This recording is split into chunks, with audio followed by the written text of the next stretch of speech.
for liftoff in T-minus 30. Stand by for further instructions, Minnesota Black Robe Regiment. Secondary guidance systems engaged. Minnesota Black Robe Regiment, it will be on my mark.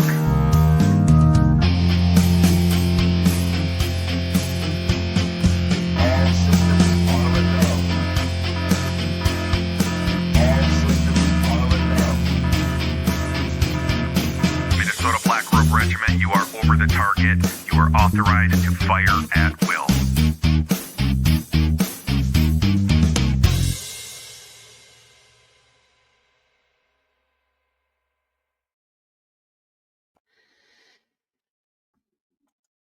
Hey everybody, thanks for stopping by. It's another episode of TC and Friends Monday Night Musings. The guest doesn't know he's on Monday Night Musings, but he is. He also didn't know it was called TC and Friends Monday Night Musings, so he may want to distance himself from the friend aspect because you guys know how I am. But we're going to be having Brad come on here in just a few minutes to talk about his decision to run for governor in the state of Minnesota. And, you know, it's a thankless task, honestly, running for governor in the state of Minnesota if you're not a DFLer. I was actually telling him before we started recording that I talk to people in Minnesota and they laugh about places like California and New York and Washington State and about how far to the left they are. They're like, I'm glad I don't live there. And I'm like, have you looked around? Do you know what state you're living in right now? But so when you aren't a hard left progressive in the state of Minnesota and you decide to run for statewide office like governor or attorney general or secretary of state, you kind of put yourself out there to be maligned and harassed and talked ill of. So I mean, politics, and that's what it is. And I give him credit for coming on with a guy who is known for not being a hardcore Republican. Obviously, I'm being paleo libertarian and paleo conservative. A lot of people don't know how to deal with me because I sometimes say things that rub the more traditional conservative side, what they consider themselves traditional conservatives, wrong.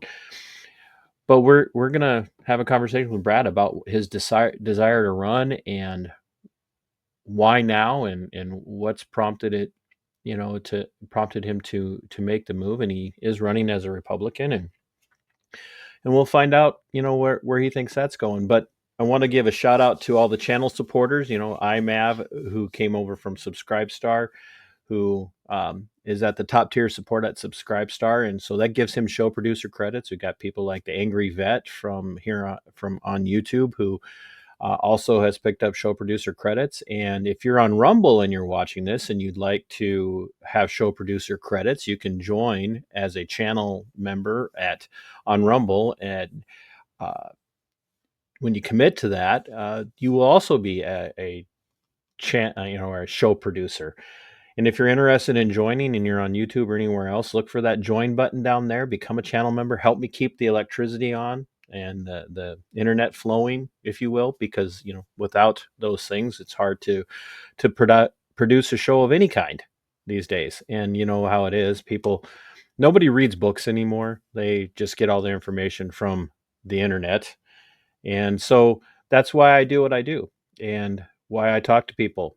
And if you know somebody who's out there running for office and they're running, from the DFL or from the left, and they would like to talk to somebody who's not just like them, tell them to reach out to me, because I'm very, very open to helping people get out of their echo chambers. So I hope that you guys are ready for this. And by the way, sometime after this show, after you watch this, season premiere. This is episode 3 of season 4 of TC and Friends Monday Night Musings. So, folks, that's how long we've been doing this. Channel is 5 years old, and this show is 4 years old now. But the season premiere, season 4, episode 1 of Libertarian Lowdown, is going to be premiering a few days after this show, and that's with Jeremy Kaufman from the New Hampshire Free State Movement, and what they've got going on there. So if you really want to learn about effective politics, tune into that because Jeremy's got a great perspective. So all of that aside, now that we've built up interest and I've wasted Brad's time, we're gonna bring him in, so we can actually hear a little bit about what he does and why. Brad, thank you so much for making yourself available to do this. The audience is going to love to hear from you because they've heard enough from me now. So, Brad, the floor is yours. Tell everybody a little bit about you, what you do for fun, and by fun I mean obviously take a lot of flack for running for office. Yeah, it's been interesting. Thanks, Todd. I appreciate it. I appreciate your time on the show. And for people like you that give us people that are trying to make a difference a voice, you're never wasting time. So I appreciate that. Um, I got into this in 2021 when after COVID was hitting and my gyms were shutting down. Um, I thought it was just a lot of bad decisions being made in government. Before that, I was never in politics. I stayed away from it as a business owner just because it's one of those emotional topics you stay away from with customers. So I never really got into it. I'd hear about the big names running or what have you. I had my favorites, of course, like Ronald Reagan, Trump. Arnold used to be, but not anymore. And of course, I'm an old friend of Jesse Ventura. Jim Jordan, the Republican Party congressman from Ohio. We've known each other 40 years, so chime in on him every now and then. But really I really never got into politics just because I was a business owner and focused on taking care of my clients. When Boy, COVID, that must have been tough during COVID then. for everybody, it was, Yeah. and so, but the decisions being made were wrong, and this agenda that they had, I just all of a sudden it triggered on me like this is what I need to be doing. Somebody needs to stand up for us and have a voice. And so I just didn't want to talk about it. I just did something about it. As I've always done. I've always been the underdog of people saying, "Oh, you can't do this, you can't do that." Well, here I still am. I have not stopped campaigning since 2021. I've not taken 1 month off from when I started for the Senate.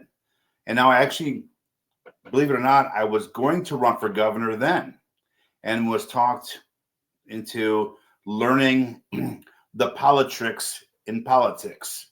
And so after learning my way around the political ring, I had, got to find out just exactly, who you can listen to, who you don't listen to. I was coerced into spending money on this, that, and the other, from the GOP, and that never really got much out of it. So, and it's not that I'm bitter about anything. It's a learning lesson. So I've been to school. I've put my 20,000 hours in, and that's what I think what it takes to actually master your craft. And so as a businessman, I've really spent a lot of time learning my way around the political ring. And actually, one thing I won't call myself is a politician. I will be a public servant. I will do things very differently. I do think differently, and I have a great plan on how to turn this state around. So I have not stopped my passion or my drive for this for 5 years now, and I don't plan on quitting now. So let's talk a little bit about the business aspect because that's one of the things that a lot of the hardcore, very ardent Trump supporters out there have always said is like he's the right guy for the office because he's this really successful business owner. And there's a variety of opinions for and against him from pretty much every political perspective. Sure. But and that's the truth. I mean, talk about an individual who um, really kind of provokes a response no matter where you come from politically or philosophically. there is something to be said for being a business owner who's responsible not just for making themselves money, but for keeping their employees gainfully employed and making sure that money is not being wasted. When you come into this with, you know, 40 years of experience of living that life of, you know, building, you know, businesses, because you own gyms. Mhm. Um, as you looked at that, and you're taking a big hit in 2020 because of how they were handling that. Like, you were getting told, we don't care if this is your income, that's not essential. That's Well, it not wasn't just essential that. for. You know, Todd, it was I invented my own boxing fitness equipment that I sold worldwide, endorsed by the Parkinson's community, that I actually donated quite a bit to Parkinson's to help with research on that. So my manufacturing of fitness products was shut down. My restaurant was shut down, and my two gyms were shut down. So when COVID hit, you know, for some people in those two industries especially, it really hit because it didn't affect me. There was other you know, fallouts from that with employees and stuff like that, because they look to you like, what are you supposed to do when no money's coming in? And so I lost my retirement trying to save my businesses. So there was a lot of you know, a lot of damage done that they didn't even care to look at or try to That's resolve. They just came at us like they did this transgender thing. It's just, this is how it's going to be done, and they just rammed it down our throat. And there was an agenda there, and so, and you know, like I talked to a lot of conservative and the GOP, and yeah, I have a lot of people that I look to for answers and mentorship. But you know, I stay away from the conspiracy theories when it comes to stuff like that. I try to stay level-headed and let's think through this plainly and commonly, where we can figure out, okay, we have the problem, not how do we resolve it. when you were looking at, you know, fighting to keep those things going, and you said you like kind of poured your life savings into keeping your businesses, you know, on track and whatnot, and you made that decision to run ultimately for Senate in 20, you know, in 2021, when you made that decision, did you see it as, no one's stepping up, I have to do something, or was there something more foundational or even, you know, more pivotal involved than Oh, Todd, not you wouldn't. than not stepping in? How this came to me was a it came to me like I was made for this. Like my God was talking to me. And you know, I don't want to get all spiritual, this, that, and that, but I am a spiritual person. But you know, nobody wanted me to, they were afraid for me to do this. Oh, you got a felony background, all this, all that. You know, they'll drag everything out. And I said, I don't care. The truth will set you free. I believe that. Now, yes, I have a felony background. Did I plea bargain to a higher crime because I didn't want to lose my fathership and be away from my kids? Yeah, you know, these people, they threaten you, they drag it out on you, and they make you plea Mhm. bargain. And that's one of the problems we have with our system today, along with, you know, not to COVID, not you know, putting COVID aside here, but I feel I was made for this for many reasons, and this is one of them. The system's broken.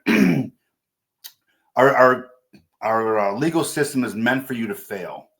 They Yeah. try to get people to actually fail and go Yep. back to jail. Okay, they try to violate you and, you know, keep punishing you and won't let you move on with your life.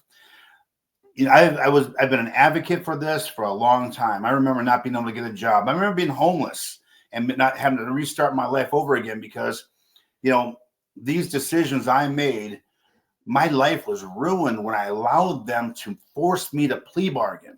So I'm not a fan of lawyers and judges because they will sell you out for their own private agenda. So people start talking about my felonies, this, that, and the other. Oh, you're a felon. I just say, listen, not today, but the day is still young. What's your address again? But Not really. I'm just kidding. But Just- but you know, everybody's like, that sounded threatening. No, but well, but you know what I'm saying? They want to talk. yeah. Okay, it does. So Yes, let's I'm do not the let me perfect candidate.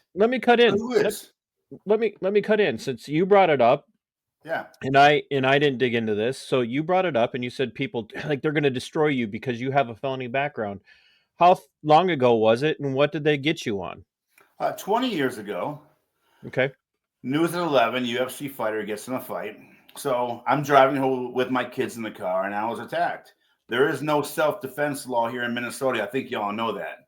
You know, you cannot defend yourself, even if you're with your wife, your kids. You must basically either take the beating or run as fast as you can so you don't get caught. The other one, I had some roommates, a lady roommate with her kids, and she had spanked her kids. And her ex didn't like it. I wasn't a fan of that. At the time, I was actually hooked on fentanyl from the plane crash I was in. I was cut from sternum to navel when I had to have my stomach reattached from the. I won't go into detail, but I was in a very bad plane crash, ultra light. I just want pictures if we're going to talk about it. That's I was stapled from top to bottom and ended up on fentanyl. You know, this was going on in my own home, and only thing I didn't stop it. But when I was asked by the police and prosecutors, did I make these kids do push-ups, sit-ups, and squats as a form of punishment? I said, yes, I did. They arrested me too. And they charged me with malicious punishment of a child. So they arrested your roommate, the lady. They arrested her for spanking children. Yeah. And all the different opinions and all of that aside, but they got you for malicious discipline of a child for push-ups and sit-ups? Yeah, that's I've never even hit my own kids, let alone someone else's kids. And I was a single father, and I had two separate mothers who gave me custody of my kids because I'm a good father. And nothing against them. That's how you ended up having. Just so people understand, that's how you ended up having to make the decision to do what you did, was because of that charge. They are going to attempt to take your children from you. They threatened me many times, and then I've never been to jail. I've been to the workhouse. You're in there in your street clothes, watching videos all day, and that's when I kind of restarted my life. And so you were in work release for this. Yes. Wow. So how vicious can it be when you're on a work release program so this was the kind of deals that they make to force you to ruin your life. For those who don't, yourself included, for those who don't know, the career I had that I ended up sacrificing for this show was nearly 13 years with the Olmsted County Sheriff's Office as a deputy in the detention center. And it was literally because of my show that they tried to get rid of me because of the things I talked about. Like, that's full on truth. I had no disciplinary issues at all. It was literally my opinions on my show that they came after me for. And one of the things that I began to talk about after the end of my career was exactly what you're talking about, Brad, is just how bad the system is. People do not understand, whether it be probation for misdemeanors, gross misdemeanors, probation for felonies, or you ending up having to do actual prison time for a felony and then being on parole. The system is designed for you to fail. There is anybody who succeeds on probation or parole succeeds despite the system. Right. And they do everything they can in their power to keep you dependent on the system, from the street cops all the way to the probation officers, from the courts to the Department of Corrections in the state of Minnesota. They only survive. I've never been in trouble prior to this. Never been in trouble. And because I was a UFC fighter and a world champion, they came after me with all guns blazing. They would not back down. And so, no excuses. Listen, I'm not trying to, get away from anything. Okay. It is what it is. And it's all out there if people really want to look into it. So be it. Yep. It's 20 years ago.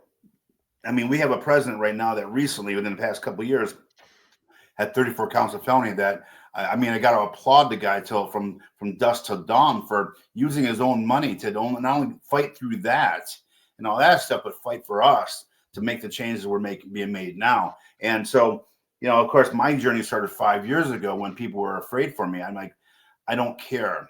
This is what my calling is.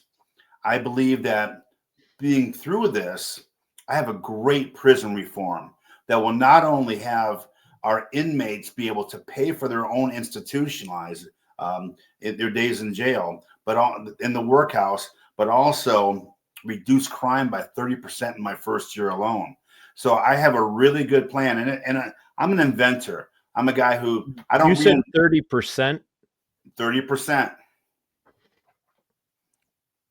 That's a big number in Minnesota. It's a big number. It's But a I'm very telling big you, number. I know it. I work with the felons today. I work with a couple other programs that, hey, if we could just do a couple things and do this thing right.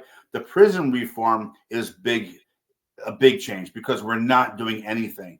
Our taxpayer money are being, pissed away on the prison reform you think you have, and we don't. And what's being done with that money, of course, we know it's fraud and theft. And what we can do is save taxpayers money by getting these, workhouse employees or workhouse inmates jobs. That's what you're meant to do when you're in the workhouse. We have thousands in there that we're paying $40 a day for. I mean, if they went to work for 6 hours, they're paying their own institution and making money. And the program that I have is going to be big because it includes bringing some big manufacturing and big businesses involved to have 24-hour distribution using these people. And of course, the tax breaks that I want to, where they're able to work and earn a living wage. Yes, and when they get out, they have money. We get them their driver's license. They have all these things available to them when they get out. I don't have a driver's license to get to work or apply for a job. While they're in there, they're going to learn how to, use a computer. They're going to be monitors. And I am big on crime. Don't get me wrong. I am big on crime. And so they're going to be able to move forward with their life. We're going to stop punishing people when they get out of jail, when they get out of the workhouse. Now, it's a different level of crimes in the workhouse. I hope you understand that. Prison is another thing I have a plan for as well. But, we've got to get these people working, contributing back to society, not waiting 7 years to get off paper to get a job. And that's just for people who don't understand when Brad refers to off paper, that means in the convict realm, off paper means I'm not being supervised by the state anymore. 7 years, it holds you back from restarting your life. Yep. And then still, I'm here. I'm 20 years later, self-made. Okay. I was at a place today feeding 80 homeless people in Rochester. Okay. I do this every month at several locations at churches. I help felons get jobs. I help felons get rides and get their license. But you know what? They still want to punish me from something that happened 20 years ago. It doesn't matter how many good deeds you do. So it's like, so as we get ready to move on to the next aspect that I'd like to bring up, because you brought up the reform and whatnot. Yeah. Do you have your plan someplace where people can read it and look it over? I have a pretty extensive website that tells you about our platform, what we want to do with our taxes, which is in the description of the video, by the way. Yeah. Folks. Okay. So some of the plans is really in depth on how to go into. I like it needs to be. What's that? It needs to be. It needs to be in depth. It's hard to explain to people who have been hurt so much. They look at, here we go again with another light rail, fiasco. No.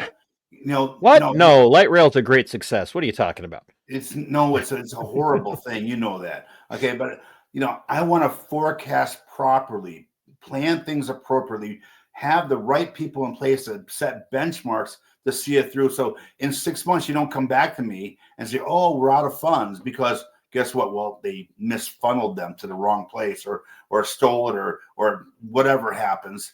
But no, we're going to do it the right way. We're going to hit proper benchmarks, and I'm going to do the same thing that Trump would do. If they don't get it done, they're fired. We're going to get it done right. We got to hold people accountable, and we need to be transparent about this. So I think once people, it's going to be hard, because why would anybody trust the government anymore? It's hard to trust the government, but transparency is going to help with that. I believe in town hall meetings. I believe in, I answer the call to everybody. I answer everybody's text messages, everybody's emails. He messaged me. He messaged me, folks. You know what? That's a mixed bag. You never know what you're going to get when you message me back. Brad, I want to bring up two things. One, because I have a good chunk of my audience that are not big fans of Trump. Yeah. But I'm also going to bring up the fact that you have reached out to and are now working with and have brought Reverend Tim Christopher onto your team as your lieutenant governor running mate. He's not a fan of Trump, and that's clear. He's had some pretty harsh criticisms for Donald Trump.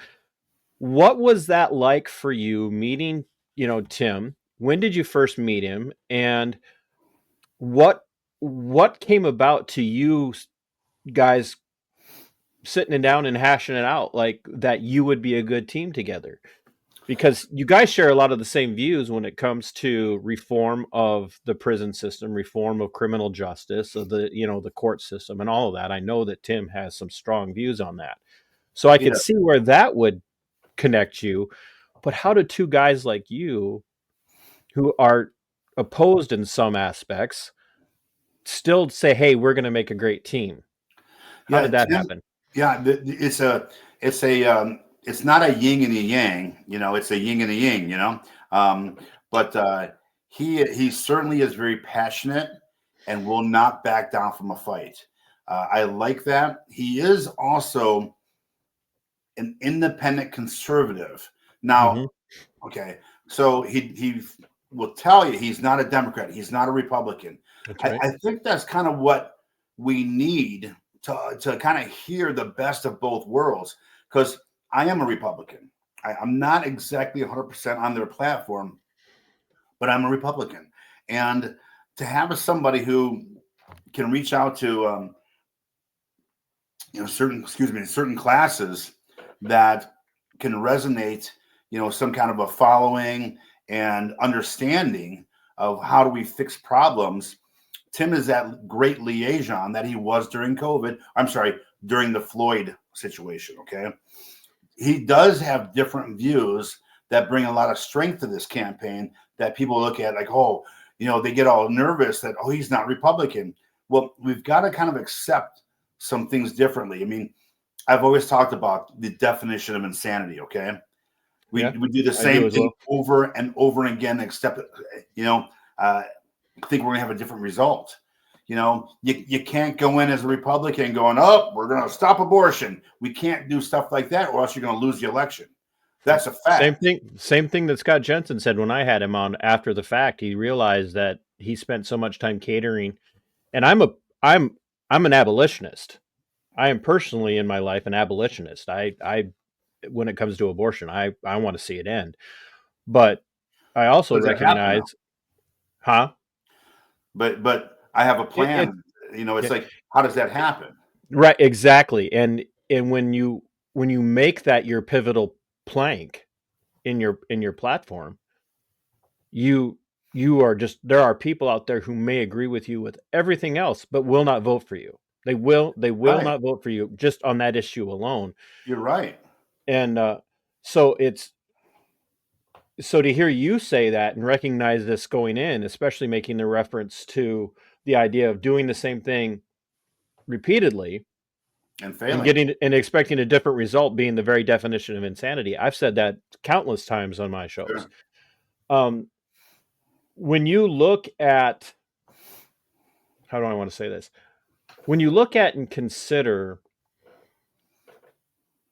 the fact that Minnesota GOP, and once again, to reference Scott Jensen's run Mm. for governor, their idea in the last gubernatorial race of reaching out to the inner city was to open a Somali American extension office, not really in the inner city, and then highlight that as being their means to show how they were reaching the inner city. And it said to me so much of how much they do not understand the difference between inner city, North Minneapolis area, like Tim's stomping grounds, and the difference between that neighborhood, that community, and the Somali community. Yeah, It it's a really, big it difference. says they're not the same. They don't understand they're not the same. The Somali community and North Minneapolis are not the same. They're You're very right. different cultures, Absolutely very right. different views, and it, I think, was a detriment to a lot of Republicans running for office because of that, in the last gubernatorial race. Do you foresee the ability of not just having Tim on board, but your own history being an asset to you, being able to look at people and say, look, when I talk about crime and reform and wanting to see things change, they're not going to just be able to look at you as a white business owner and go, oh, well, you're a white business owner. What do you know? You're going to be able to point to your own history and say, look, I know how hard it is. Do you think that's going to be a stepping stone for you to gain credibility in an area that, I hate to say it, but that area, by no fault of its own and no fault of the people that live there, tends to be viewed as crime ridden because that's where they all go to live when they get out of jail and when they get out of prison. Do you think that's going to help you in that area? Well, I know we're doing a lot of things right now to resonate to a lot of people. Our main focus isn't just one area of town. Sure. It's really the whole state of Minnesota. And through my campaigning right now, we started 2 months ago, by the way, and so that would give me 2 years to really kind of let people get to know who I am and make a rational decision. So anytime I show up to a GOP Senate or Congress or whatever, I show up with, well, I have 2 black gentlemen on my campaign, an Italian who kind of looks Indian. I have 3 Vietnamese and 2 women. So when people look at my campaign, and you can probably see one of them on the Facebook page right now, when I was downtown at the government center, most of my campaign, there's no other white man on the team. And it's not, sorry, my phone was ringing here. And it wasn't by design. It's just how it happened. This is who I am in the communities Right. that I've been embraced with for years. My best friend is Terrell Johnson, who's a very large African American guy who's my workout partner for 15 years, who's very involved with all the African American churches. He's a pastor. His father's a pastor, and then Floyd, who's an athlete, Muay Thai MMA guy, who's our media director. Martino and Tree are the leaders of the Vietnamese community. And then we have Tong, who's leader of the Hmong community in several families. Then we have a couple of ladies that are social media directors that came upon years ago. It kept growing just by chance. So what I want to do is just keep resonating with the regular people, and how it became minority campaign is just by chance. It wasn't by design. It's who you're around. Well, these are people that I talk to all the time. Right. I talk to everybody. Don't get me wrong. Some of my best friends are very wealthy white men, but it's not like I don't go. I have a lunch with them or something. But these are the people that want to change, and they feel they believe in me, and so they're part of my campaign because they believe in this this mission that we have, this purpose. Let me ask it from this perspective, because that's been one of the, once again, we've critiqued it, some of the failings of the Republicans in the past, and frankly, you hear a lot of it from the metro area, that even the DFL seems to kind of forgotten about them. But there's no way for a Republican in the state of Minnesota, or anybody else really, to win a statewide election without focusing a good percentage of their campaign on changing hearts and minds in the metro area, to include the non suburb area, the built up suburb areas in the metro area. And I think that's been one of the great weaknesses of a lot of campaigns over the years, is that they've kind of forgotten that. They think that they can go out to what, everybody refers to euphemistically as rocks and cows country, thanks to Governor Walz. I How are hear you it all the going to time. balance? How are you going to balance that? Well, Todd, it's about building relationships. Not, I mean, I want people to have me on speed dial. I want people to be able to talk to me directly. And I have 3 lists of paper right here of, here's Becker County, here's Duluth, here's Rochester, and Mankato. I mean, tons of people I've been talking to over the past couple months, building our campaign.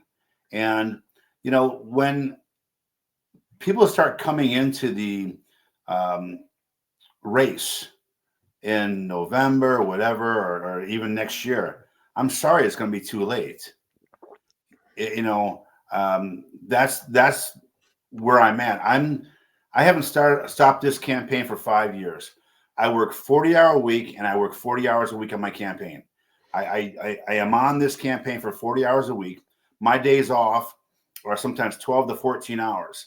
I get up at 4 in the morning every day. I go to the gym, and it's off to the races. But every night I come home, I'm working on my campaign after working in a restaurant for 9 hours a day. So I want to see someone have that attrition for 2 years and not be ready to be a governor, because it's going to take a lot of work, a lot of backbone, and a lot of what else to be the governor of this state, to turn it around. And this is my training for governor. It's great to hear you talk about how much you work. That's probably why you're married, because your wife doesn't have to deal with you. You're always out. You know what, though, Todd? I have my date nights with her that I commit to, and I still make her a great dinner, because I love cooking. I make her a great dinner. She'll tell you, since we've been together, I've got her roses every week for date night, and or flowers. She likes different flowers, but mostly roses. But it's a balance you have to have. To be successful in anything, you've got to have habits, routines, and rituals. To be a top of the world as an athlete, to be an author, to be an inventor, you got to have follow through. You can't sit here and go, I want to start something, then go, oh, I'm waiting for the right time to do it. Well, I felt when the right time was 5 years ago, and I started, and I haven't stopped yet. Again, it's about mastering your craft and never quitting. And if I have reached the highest level of everything else, there's no reason that this plan won't work. And when it comes to fixing Minnesota, it's surrounding myself, making my roundtable bigger and bigger and bigger, so I can hear more people of like-mindedness come with a lot of intelligence and common sense and say, let's fix this thing, but let's not talk about it. Let's do it. I like that you are focusing on having that big table, big tent kind of approach. And we mentioned your wife, and you were talking about how you've kept her on board. When you first approached her with the idea of making another run, she went through the last run with you. When you approached her with the idea, like, hey, sweetheart, I'm not going to stop campaigning, so we're going to still have to commit to this date night, because if we don't, there will be no nights. What was her response to that? Was she, we could probably ask her sometime, but we'll just ask you and trust that you're going to relay her opinion, with some savvy. But um, did she go, I don't know if I can handle another campaign? Did she say, yeah, let's go out there and change the world? What, was it a combination of those? No, she's very private. Between the two of us, we have 8 kids. So, we're very busy. We have 2 left in the house. And, she has her thing. I have mine. We meet in the middle. And, she's a very intelligent woman. And, you know, when you get into a relationship and you say, I'm going to try to change this person to what I want, you're probably going to lose that person. Right. I mean, you don't want to try to change somebody you fell in love with, right? That Well, person's who you fell in love with. So if you're you'd trying to think. change the person, right, then it's not the same person no more. Right. I've known her 20 some years. You know, when I was a professional athlete, she wouldn't date me because I was traveling all over the world. 12 years ago, I was running several businesses. Same thing. I was really, really busy. She was really, really busy. We just kind of came to the terms of, what can you handle and what can't you handle? Right. And so it had to have a balance. Our relationship has to have a balance. And I commit to that balance. And when I commit to anything, I don't lose. So I should I should rephrase that, because there's a old saying that champions are always losing till they win. Yeah. So Yeah. it's like, No one wins the first time out of the gate. that's you got to keep going. So, and that's just it. I'm a very committed, passionate person about the things I do, and But she knew what she was getting into when you made this decision. you know, I've always been the underdog in the limelight. I was the shortest heavyweight fighter in the world. The guy who never really was known for being I was always a pretty smart guy, but to invent in products and be able to take them from from a napkin to being sold all over the world is a whole nother ball game. So starting restaurants, like I used to own all the LA Fitness juice bars, and I kept saying, everybody kept telling me, people tried that and they can't do it. They can't do it. It's impossible. I went in and opened them all up, and then I sold them and took my manufacturing company. I love when people tell me that I can't do something. It's fuel for my fire. So I don't believe there's nothing any of us can do. And I know there's greatness in all of us. And what I want to do is be that, inspiration to a lot of people and business people who want to have businesses here in Minnesota to help grow our economy. And so if you have those dreams and those hopes and want to follow the American dream, I'm the right guy to help you get there. I know that you've got a hard out well before 6. Well, we need to wrap this up well before 6. But I do want to, I would love, as your campaign goes on, to have you back on. I'm going to be reaching out to Tim to ask him to come on and talk about his view on how the campaign's going to go. But there's a couple of hot button issues for a lot of my audience here in Minnesota and across the United States right now, that that people are really focusing on. And one of those is the extent of people's religious and spiritual perspectives and how they impact how they would, govern or serve. Yeah. And I saw somebody had asked you that question on your Facebook page, campaign Facebook page, the other day. She was relentless. Yeah. They asked you, like, well, how are you going to balance? And I'm paraphrasing basically it kind of came down to, your faith is very important to you, Brad. How are you going to govern when Christianity is so important to you without forcing it on other people? And I think that's a fair question, because I come from a very conservative Christian background myself, and people don't always recognize that in me, but I do have a very, strong Reformed Christian perspective, without the idea at the same time of pushing it on to other people, legislating that into people's lives. How, as a governor, are you going to balance that? Well, that's an easy answer. I thought you were going to be something tougher. I could. You want me to? I could get it. Todd, this is how I feel, and this is how I'm going to govern. The laws of God and the laws of men are different. You know, if you are using the laws of God to break crimes, you will go to jail and face stiff penalties. Like these extremists that kill for God. That, of course, is wrong. And in any religion, okay? So I respect you and your religious beliefs and how you do them. All right. I want to do what I do and respect that. What I don't want to have is someone force me to have to believe what they believe. So I believe in that. And so as long as your beliefs are done privately in your own way without fracturing or breaking or busting really majorly any laws, you have no problem with me. But if you are burning the, swastika or whatever you want to do, anything like that.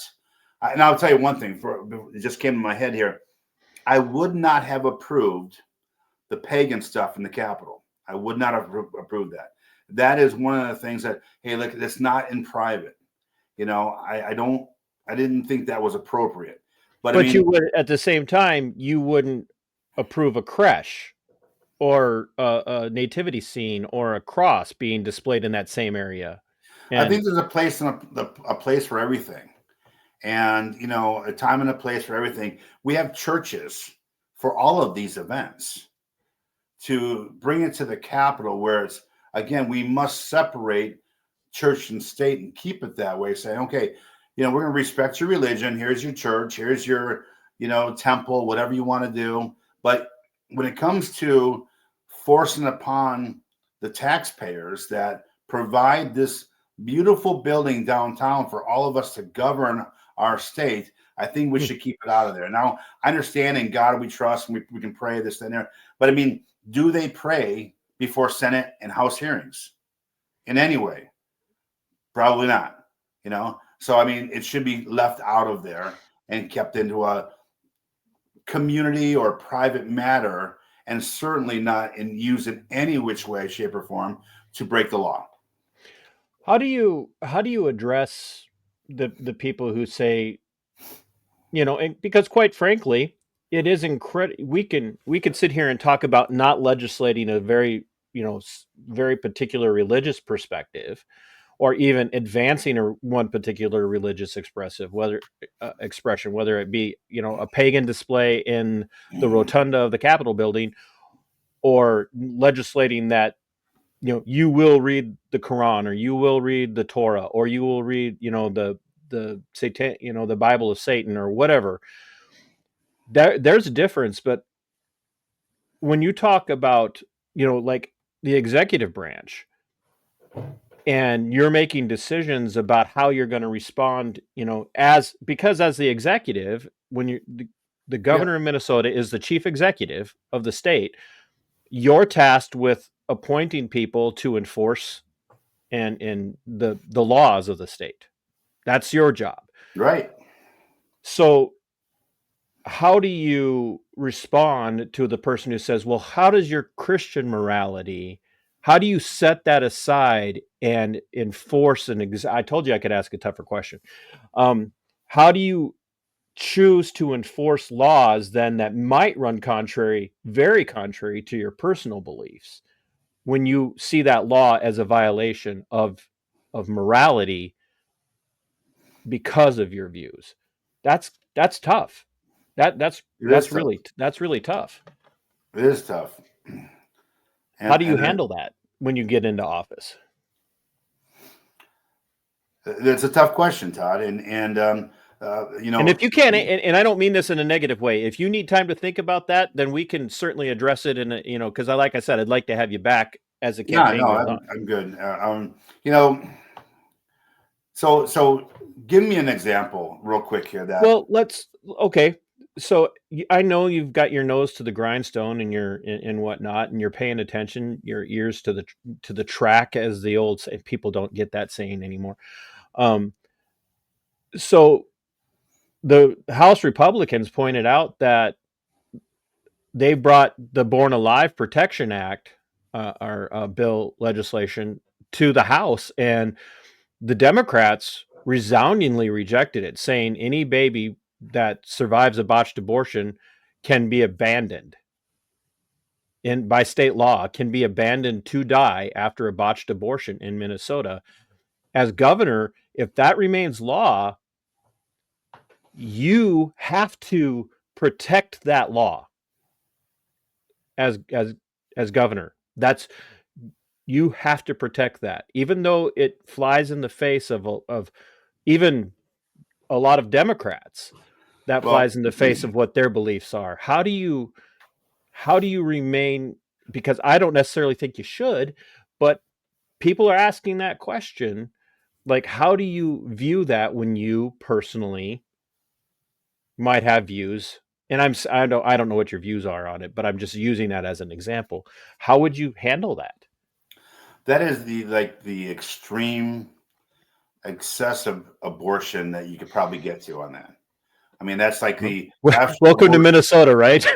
Well, it's the actual worst case scenario, right? Yeah. Is what you're saying to me. And I'm sorry, I don't side with the Democrats on this one. I don't. A living, breathing thing, sorry, I am a Christian and I am pro-life, but when it comes to abortion in this state and this law, and I'll tell you straight out right now, I am not going to be the guy who says that we're going to stop abortion, that I'm going to stop abortion, that, we'll put it in the House and the Senate. I'm the guy who said, you know what? Roe versus Wade gave it back to the state. Now, when they overturned it, yep. Who is the state? Certainly not me. We have just representatives of the state. This should be a vote for the state of Minnesota for them to vote. And on that ballot should be the terms of the abortion. And what? So you're referring to maybe something along the lines of a constitutional amendment in the state of Minnesota. Absolutely, a referendum that says that, an amendment that says, look, if we're going to do this, then here's how we're going to do it. And then, of course, we have to get the right signatures to have this done. But this 9 month, the extreme abortion thing right now, I'm not going to outlaw abortion. I think, again, you're going to put it in the hands of the people, is what you're saying, right? We have to. If you want to make any headways on this at all, as a true Republican pro-life person, we've got to sit there and go, okay, we can't take this to full term. We know that. That's horrible. So how do we get a win-win out of this? And how do we kind of get step by step towards our direction? So to win this, we've got to, people want their choice. And again, just like the flag, just like the men and women's sports, that should come to a vote of the Minnesota people, not any house or governor. There's a less controversial, but one that definitely would fall into the purview of the governor. Flag gets changed, and Tim Walz says every state property, once they've gone burned through their old collection of flags of the old style, they're all now mandated. As an executive, would you say get rid of the new one? Well, I believe they retired that flag. So the only way to bring it back is to modify it a little bit. So we would have to put like a little tree on there, or a leaf, or something to represent a different flag. Is my understanding. And I could be wrong, but this is kind of what my campaign has brought to me about how do we bring the flag back without, of course, breaking any laws, or bringing it out of retirement kind of thing. So, and again, I'm not trying to get out of the abortion issue, but I think there's so many emotional topics here in Minnesota. So many. I changed the subject, by the way. We are leaving it up to elected officials that are failing us every day. They're failing us every day. They're walking away from their tables and not fighting for us. Our taxes are going through the roof. Crime is rising, and they're failing. My change, my way of doing things, again, it's going to be about the people of Minnesota.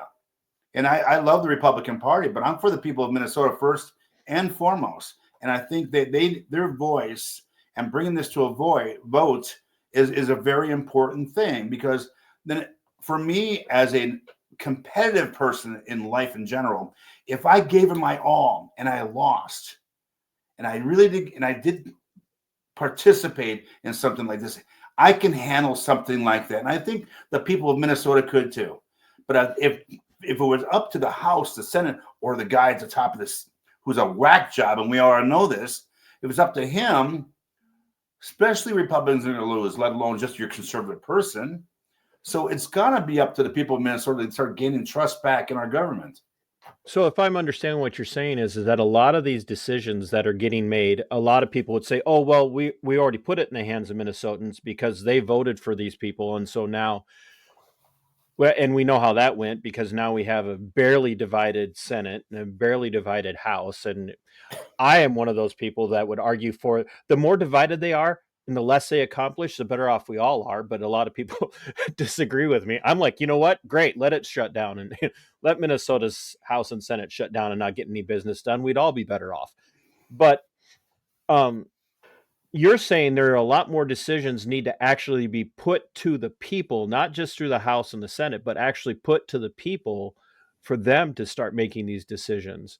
Because that's not happening. That is literally like no one asks the state of Minnesota, whether it's the urban areas, the metro areas, or greater Minnesota. No one asked any of us whether or not we wanted a flag change. They just because they don't care. They don't care, and I care. And you know what? I want to hear your voices. I want to hear what you have to say. I want to hear what you want to do. And if, as a Minnesotan, as a person that wants to, be a good person, public servant, you've got to have value in the people you serve. And that's it. You've got to know what they want, and how do we make this on a scale that, okay, we can all agree on this because this is how we voted. I mean, I don't see it any other way because it's so unfair and different sided in the House and the Senate, because even on some of the Republican bills, I mean, I'm just spitballing here, but man, there's a lot of unhappy people in this state.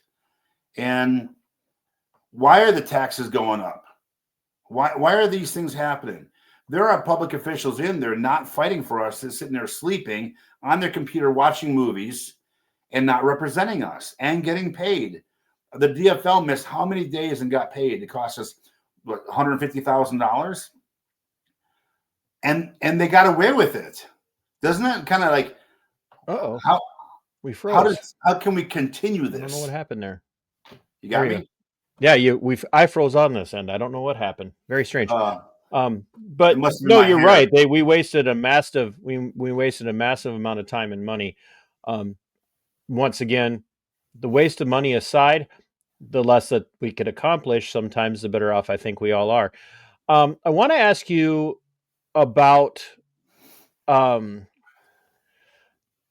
a attempt to get legislation introduced in the Minnesota House and the Minnesota Senate that's referred to as Defend the Guard. And yeah, that's how we met. Yeah. Because, and it's near and dear to me. It might just be because I've been the MC of the rallies the last few years. I don't know if they actually like me as the MC or if I'm just the only person crazy enough to keep saying yes. So the Defend the Guard legislation has now picked up sponsors in the House and the Senate, bipartisan sponsorship in the Minnesota Senate, by the way, which is absolutely huge. So we've got Senator Nathan Wiesenberg, who's sponsoring it over there, and he's picked up 2 Democrats to support it as well in the House or in the Senate. And we're running into a little bit of trouble getting bipartisanship in the Minnesota Senate or the Minnesota House. But we are making some headway. I believe, and this is where it comes down to, this is very much an executive conversation. As the governor, you are the commander-in-chief of the National Guard in the state of Minnesota. And we, since the end of World War II, over 82 years, we have not declared war at all, yet we have been in a constant state of warfare in the United States. And one of the drawbacks to that is the Minnesota National Guard, the Red Bulls, have been the longest deployed military unit in the history of the United States, to include any active duty military. The Red Bulls have now hold that record 2 different times. The Minnesota Red Bulls have hold that record for being the longest deployed military unit in the history of the United States military. And now one of them being during the global war on terror. Okay. Without ever seeing the United States Congress do its job constitutionally and actually declare war. As governor or as a candidate for governor, can we get you to even look at the idea of endorsing the legislation and coming to the rally on April 5th and hearing the speakers and the sponsors of the legislation in Minnesota? Can we get you to commit to coming to that event and at least listening and think about endorsing that legislation? I'm going to tell you my point of view on this, and that is a long time to serve overseas and being deployed. Way too long. There's your serving your country, and then there's being served. As you can see, we have a very weak governor, and probably they're overseas making up for his lack of being deployed. So I think that I would really support this because we've taken it. Are you there? I'm here. Oh, your screen. Yeah, I'm listening to you and putting up the Defend the Guard website for people to see. Okay. Yeah, I think that I've been meeting a lot of veterans and getting in with just a lot of people that are Vietnam vets or war vets or Iraq vets, and being deployed is what you signed on for, but there's a term limit that should happen here, and as a governor of our troops, we've got to protect them as well. Increasing their risk and their safety certainly it does not help out our people here in Minnesota. So I'd look to protect those people whether they're deployed or at home, and even though they signed on to defend our country, I think there should be a term that's saying, hey, we're not going to do any more than anyone else, and to be the longest and hold 2 records only shows weak leadership on our part in this state. So if I were elected governor, I would protect our men and women of the armed forces to the best that I can to protect their lives by not keeping them at risk any longer than needed.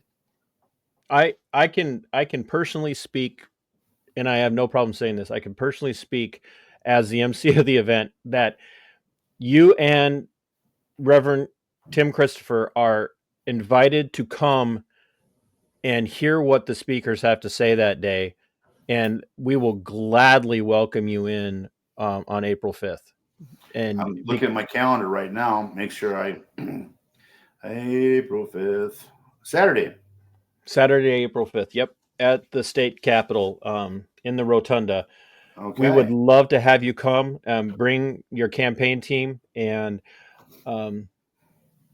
hear and just hear what the speakers have to say and why this is so important. And we're talking about a group of people who have served inside of the military in the global war on terror, as well as people who served without being involved in the global war on terror. And what time is it? I believe it starts at 11, but we can get somebody to get a hold of you and make sure that you and Tim are aware of it. Well, I believe Tim's back. I'm back. Actually, I'm not going anywhere. I'm taking a vacation to put a full 80 hours a week of just campaigning rather than just being at the restaurant. That's a good vacation. Glad you're taking time off. Oh, and you know what? I really do love this. I mean, meeting people and doing this is I just love it, and I'm learning a lot about the people of Minnesota and some of the other things that are missed that we need. So it's just amazing. I love staying busy. I've never been a guy who ever thought an 8 hour a day was a successful person. I always try to remind people. I go, you know what? You call somebody who works 16 hours a day, Boss or rich, yeah. So I like to work. Not that I'm rich, but you know what? I love building my network and meeting people. So you can count on me. I won't speak for Tim just yet, but I'm pretty sure he's going to be available. So I would love for you to drop that bug in his ear. yeah, you know, and he is a busy guy. I know he's been. I know that. Yeah. So, but I think this is something right up his alley as well. Yeah. So I'm going to ask you one, and this is this one might be a little tougher. And I'm not, like I tell people, I don't ask snowball, but I don't always come out of the gate, ready to fight either. I wanted people to get a chance to meet you and see who you are, but you've already expressed some support of Donald Trump and his things. Here's the tough question. Yeah. About that. I'm not going to ask about his convictions. I don't care like at all about any of that. I don't care what I want my audience to hear this as well from me. I don't care if he paid Stormy Daniels to have sex with him. I really don't. That's a transaction between him and Stormy Daniels, and why he even needed to pay hush money, I don't. That's still between him and them. And a lot of jealous people. And I don't see the attraction to her or to him, quite frankly. I don't get it, but whatever. Consenting adults, if they want to have a transactional engagement, whatever. Don't care. Don't care about all the other stuff. Like I believe it was a political witch hunt. I absolutely do. All that aside, if you had to name, so I'm going to play off of Elon Musk's 5 things you've accomplished in the last week email, and I'm going to ask you to pick 2. All right. 2 things that Donald Trump, since he's gotten back into office and was sworn in, I want you to pick 2 things that you find yourself in disagreement with him about, or not very, makes you scratch your head and say, are we sure that's the right thing we want to do? Are we sure that's how we want to handle that? Are there any things, up to 2, it doesn't even have to be 2, but up to 2, that you could just throw out there and say, this has made me scratch my head and say, maybe not the best decision? Well,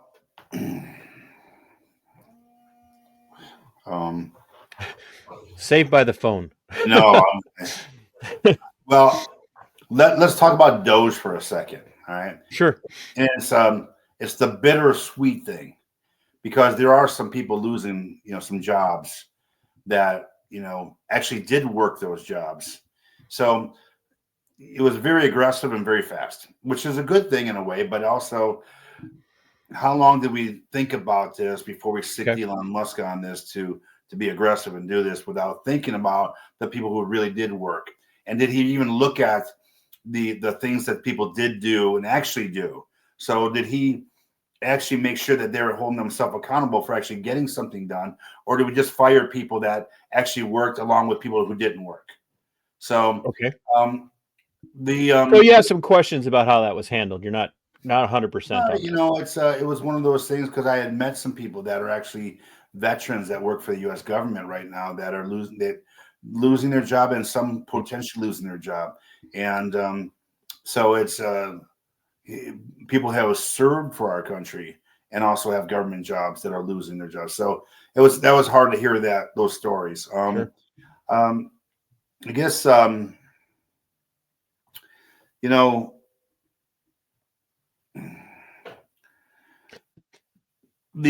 immigration is a tough thing, but it's got to be done. And it's not that I disagree with them. Not at all. It has to be done. I feel bad for a lot of the real people that wanted to come here and really chase that American dream. But unfortunately, they did it illegally. And I have to agree only because it's right. But I in my heart, I feel bad. But as far as disagreeing with anything right now, I don't. Okay. Here, let me pose it to you this way. Let's say you're governor.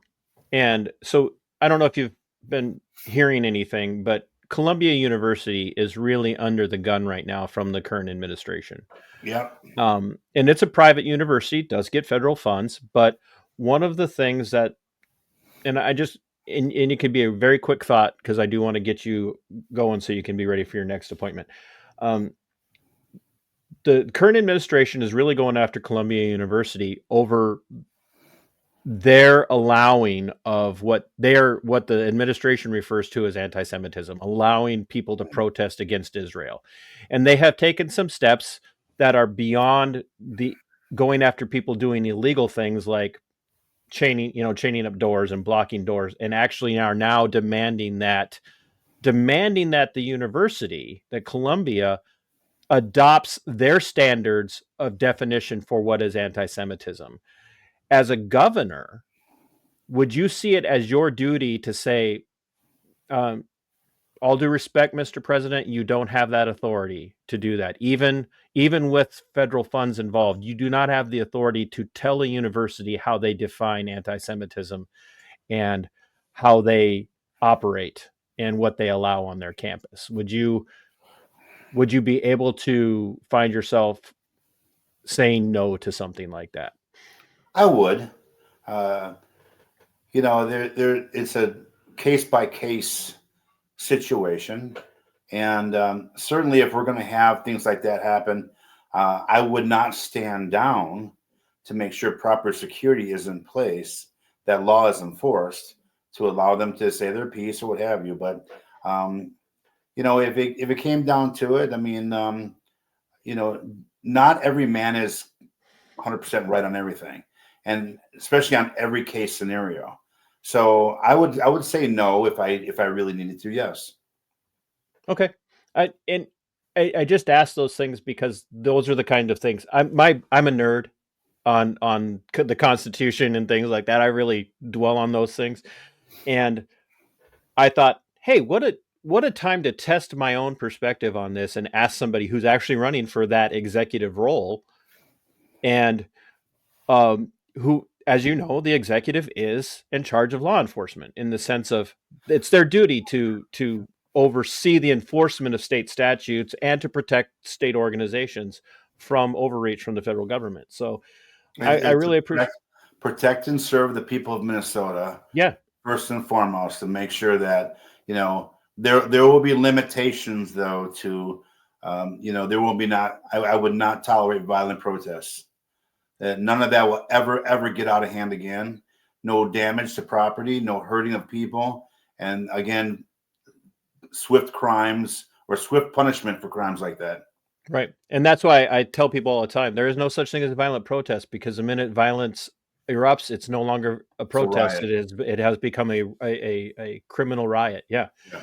Brad, I know you got stuff going on, and I'm going to make dinner myself here pretty soon. Hey, there you go. So I really appreciate your time. The invite for April 5th for the rally is there. We would love to see you there, if for no other reason than to come and hear the speakers. I really look forward to talking to you again and um, diving now after this, diving into platform positions and what some of those individual planks are. So let's revisit this several months from now and see how things are going, and give me a chance to get Tim on before I get you back on. So Absolutely. And we are different. I hope people understand that we express our ways a little different. But that is for darn sure. yeah, he's certainly passionate about helping people more than, and that's what I love about the guy. So I love Tim. yeah, Tim is he and I don't always see eye to eye, but I'll tell you what, he always gives respect, and I really really appreciate how he handles things. So Brad, you have a good evening you and too. good luck with the campaign, and thank you for your time, and we will revisit having you on again. Thanks, and good night, Minnesota. Thank you, sir. Now go enjoy the rest of your evening. You too. Thank you. Folks, that was Brad Kohler. Kohler. I've had so many people. It's Kohler. It's Kohler. It's Collar. It's color. And I'm like, man, we're just gonna. He reminded me. It's just like the Sinks. So Kohler. He's a great conversation. I know everybody's like, hey man, ask more hard hitting stuff. Like, folks, here's an introduction. You heard my perspective. You guys know where I stand. I think that there is potential here for us to have some really interesting conversations about his platform and his priorities. I really do want to talk to him about how he would put Minnesota first over any administration, Trump or whoever it might be, if he is elected as governor. And I want to really get a chance to see how Tim responds to some of the same stuff and how they can unite to present a directionally solid perspective for two people coming from vastly different backgrounds, but also vastly the same in many ways. So I really appreciate you guys taking your time to watch this, and look forward to hearing from all of you, whether you're here in Minnesota or you're outside of Minnesota. I'm really looking forward to hearing what your thoughts are, what questions or conundrums you might have been provoked to consider during the conversation, and what you would like to hear him address and speak to going forward. I already know where I'm leaning on what I'm provoked to ask now in the next chance that we have to get together. Once again, really appreciate everybody tuning in, and I know that this is Minnesota specific, but folks, remember, no matter where you are, the politics of the state next to you or 2 states away, even though it's none of your business, can drastically affect you. Look at the impact that California has on the rest of the United States. Look at the impact that Minnesota can have, or Iowa or North Dakota can have on you if you're in Minnesota. So keep in mind that even though this is specific to Minnesota, it is not isolated to Minnesota. Those things are very important for us to remember.